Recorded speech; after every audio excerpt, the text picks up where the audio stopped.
There's been widespread condemnation of a stabbing in North Belfast in which a man in his 40s was seriously injured.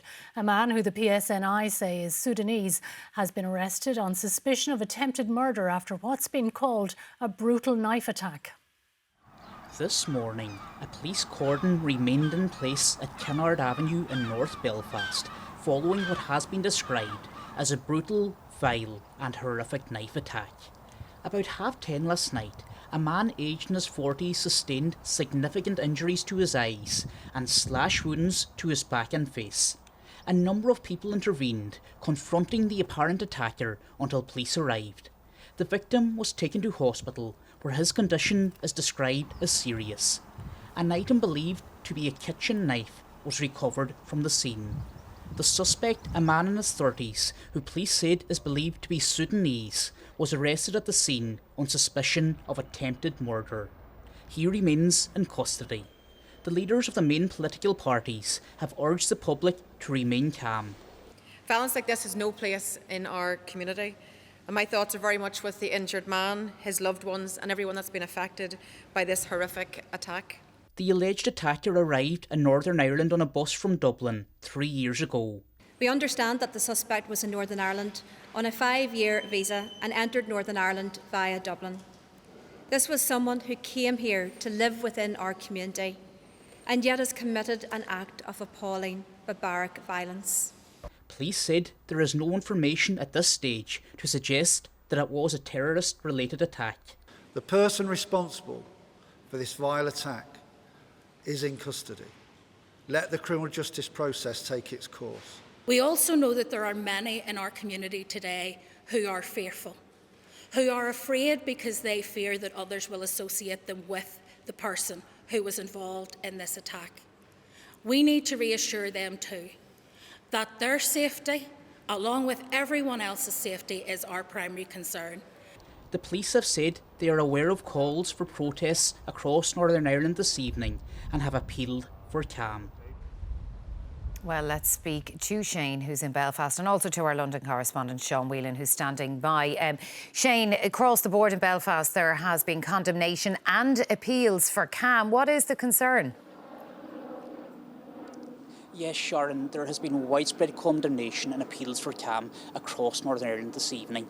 An earlier PSNI conference heard that anyone who saw the video of last night's attack will be filled with revulsion, fear and horror. And that police conference heard that is why there will be an increased police presence on the streets this evening. The police said they will be engaging with communities.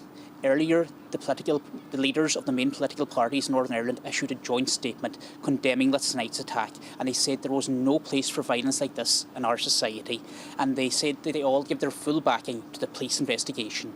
The police PSNI Chief Constable John Boucher asked the public not to share footage of last night's attack, adding that it may cause trauma to the victim and his family. He said the man remains in custody and that no one else is being sought in relation to this investigation. He said he is aware of discussions online about protests this evening. He said that is being monitored by police. However, he added that the actions of the community and the people in North Belfast last night who came to the aid of the victim saved his life. And he asked that last night's attack not cause any further harm to the society and to the people in Northern Ireland. Sharon.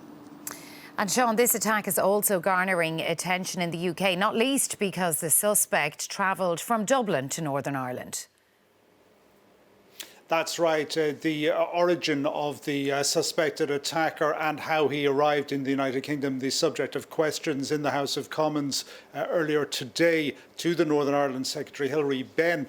He pushed the issue back over to the Police Service of Northern Ireland and the Home Office, whose job it is to keep an eye on people entering the United Kingdom. According to that statement from the PSNI, this suspect had come from Sudan to Paris on dates unknown, had flown from Paris to Dublin on a date unknown, and then in February 2023 had taken a bus from Dublin to Northern Ireland, where he applied for asylum. Now, this story, of course, has international implications that go beyond that as well, because incidents like this have been taken up as a cause by the far-right in politics, not just here in Britain, but also in Ireland and also in the United States and in other countries as well. So this story is making news tonight, in the United States of America.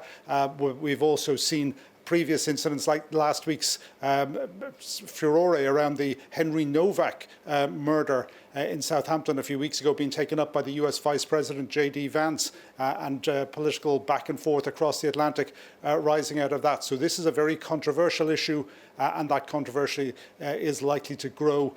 Protests being called even here in London tonight by the far-right activist Tommy Robinson, who's supposed to be in Moscow tonight with Elon Musk's father. Sean Whelan in London, Shane O'Creen in Belfast, thank you both.